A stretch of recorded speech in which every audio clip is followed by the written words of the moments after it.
आप सुन रहे हैं कहानी एज ऑफ घोस्ट और आज हम जानेंगे इसकी आगे की कहानी को बिना किसी देरी के। ब्लैक शैडो घोस्ट स्पिरिट को हराने के बाद वो बूढ़ा एंजल्स की लॉर्ड लिन फैन को भी ढूंढ लेता है। उसके ऊपर तुरंत ही हमला कर देता है, लेकिन ननरी मास्टर उसके ही सभी सबॉर्डिनेट्स को कंट्रोल कर लेती है और उसके ऊपर ही हमला करवा देती है। उसे अपनी आंखों पर भरोसा नहीं होता क्योंकि उसकी जैसी ही शक्ति किसी और के पास कैसे हो सकता है। लिन फैन हंसते हुए कहता है, अब तुम्हें अपनी ही दवाई का स्वाद चखना होगा। जियांगुई भी उसके ऊपर हमला करती है, लेकिन वो शख्स अपनी चारों ओर एक बैरियर बना लेता है और देखते ही देखते वहां से टेलीपोर्ट होकर भाग जाता है। वो अपने साथ उस बड़ी सी मगरमच्छ और कौवे को ले जाता है, लेकिन सभी सिपाहियों को पीछे ही छोड़ देता है। ब्लैक शैडो घोस्ट स्पिरिट जो कि अभी इस शहर में नहीं है और उसकी सबॉर्डिनेट भी मर चुका है, जिस वजह से ब्लैक शैडो घोस्ट स्पिरिट की रूइन में घुसने में लिन फैन को कोई भी परेशानी नहीं होती। रूइन के अंदर छोटे मोटे मम्मीज थे, लेकिन लिन फैन उन्हें आसानी से मार देता है। लिन फैन के सामने नीचे की ओर जाती हुई सीढ़ियां बनी हुई थी।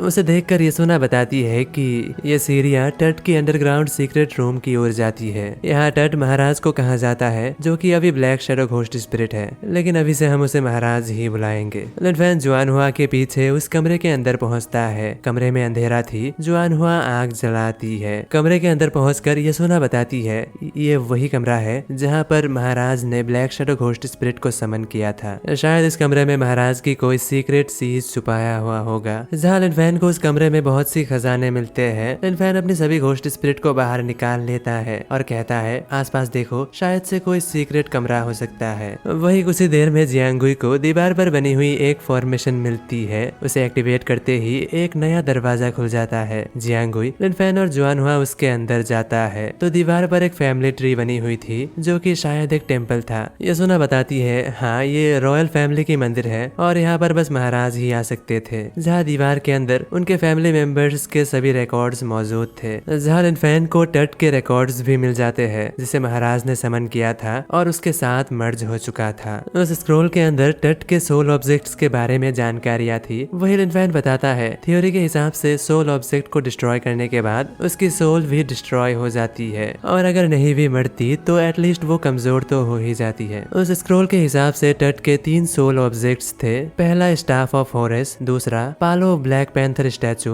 और तीसरा गार्डियन एमरेल्ड, जिसे देखकर लिन फैन कहता है, लेकिन हमें तो इनमें से कोई भी नहीं मिला। यसुना बताती है, शायद ये सब उसके कब्र के अंदर होगा। लिन फैन चौंक कर पूछता है, क्या उसकी कब्र भी है? यसुना जवाब में कहती है, हाँ, सभी महाराज अपने लिए कब्र बनाती है ताकि पुनर्जन्म लेने में उन्हें कोई परेशानी ना हो। जिसके बाद वो लोग उस रूइन के अंदर से बाहर आ जाता है। लिन फैन कहता है, चलो हम आज उसके कब्र खोदते हैं। जिसके बाद लिन फैन अपने सभी घोस्ट स्पिरिट के साथ टट के कब्र के अंदर पहुंचते हैं, जहां पर कई जाल लगे हुए थे। जुआनहुआ उन सभी जालों को नाकाम कर देती है। जहां घोस्ट अम्ब्रेला को ब्लैक पैंथर स्टैचू मिल जाती है, वही लिन फैन भी उस पर्ल को ढूंढ लेता है। अभी बस एक ही ऑब्जेक्ट बाकी थी, जो शायद अभी भी ब्लैक शैडो घोस्ट स्पिरिट के पास है। लिन फैन उन दोनों सोल ऑब्जेक्ट्स को अपने सिस्टम के अंदर रख लेता है। यहाँ आना उसके लिए फायदेमंद रहा। जिसके बाद लिन फैन उस कब्र के अंदर से बाहर आ जाता है। वो देखता है कि जुआनहुआ किसी एक पिलर को ध्यान से देख रही है। लिन फैन जब उस पिलर के पास पहुंचता है तो वो देखता है कि उसके ऊपर कुछ चीजें लिखी हुई थी। उसे पढ़ने पर लिन फैन को पता चलता है कि इस लिखावट द्वारा बस टट की ही तारीफ की गई है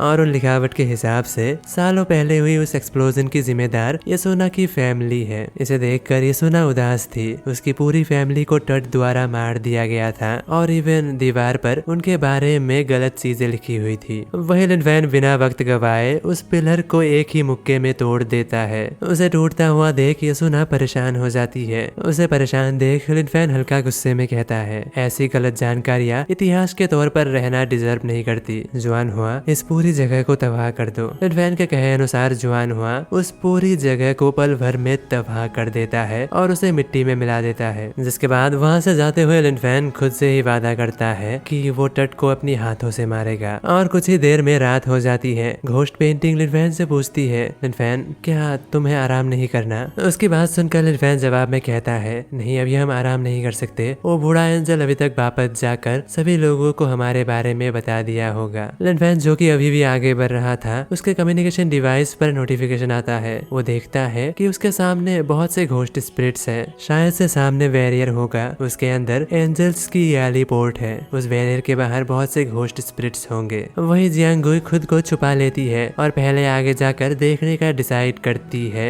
वहां पहुंचने पर वो देखती है कि दीवार के बाहरी हिस्से में बहुत से इविल घोस्ट स्पिरिट है, लेकिन वहीं पर दीवार के अंदर की माहौल पूरी तरह से अलग थी। वहाँ लगभग एक मॉडर्न सिटी था और समंदर के ऊपर बहुत से जहाज थे। जुआनहुआ कुछ ही देर में वापस आ जाती है और लिनफेन को सभी बातें बताती है। वही लिनफेन जियांगुई द्वारा दी गई जानकारी को दोहराता है। सोन की पूरी पोर्ट सेना से घिरी हुई है। जियांगुई कहती है, हाँ उनके पास जितना सेना है यह बस कुछ ही दिनों की बात है। वो पूरी पिरामिड स्टेट को अपने अंडर ले लेगा और उनके पास छोटे मोटे काम करने के लिए लेवर्स भी है। हम देखते हैं कि एंजल्स के पास बड़ी बड़ी जहाजें थी जिनकी मदद से वो लोग अपने अलग अलग टेरिटरीज के लिए सामान पहुंचाती है। लिनफेन मन ही मन सोचता है, देखकर लग रहा है शायद वो लोग कोई बड़ी प्लानिंग कर रही है। लिनफेन उनके ऊपर नजर रखने का डिसाइड करता है। जिसके बाद हम देखते हैं एंजल्स की शहर का सीन, जहाँ दीवार के ऊपर खड़ा एक गार्ड किसी के ऊपर चिल्लाकर कहता है, तुम आसपास क्या देख रहे हो? अगर तुम मरना नहीं चाहते तो जल्दी जल्दी आगे बढ़ो। ये सुनकर लिनफेन तुरंत ही हाँ में जवाब देता है। कुछ समय बाद किसी की गुस्से में चिल्लाने की आवाज आती है, तुम आलसी कमीनो जल्दी करो।